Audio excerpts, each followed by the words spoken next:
শীতকাল মানেই বাঙালির ফ্রিজের মধ্যে থাকবে পালং শাক, কিন্তু সবাই খেতে চাইবে না, নাকুচু করবে। তাহলে ফেলে দেবো নাকি?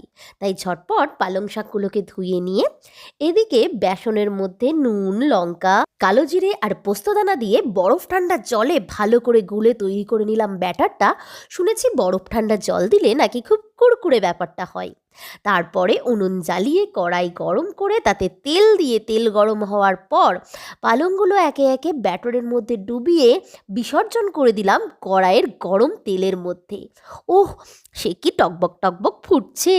শীতকালে গরম গরম পকোড়া জমি তো পুরো ক্ষীর। আর আওয়াজটা শোনো, আওয়াজটা কি মজা পাইছ! আজকের ভিডিওতে ধন্যবাদ জানাবো এনজানা বিশ্বাস, সুভাষিনী বৈরাগী, স্নেহাশিস চক্রবর্তী এবং অঙ্গনা ওঝাকে। আজকের ভিডিও এখানেই শেষ করছি। তোমাদের সাথে দেখা হচ্ছে পরের ভিডিওতে। ততদিন পর্যন্ত সবাই ভালো থাকবে, সুস্থ থাকবে।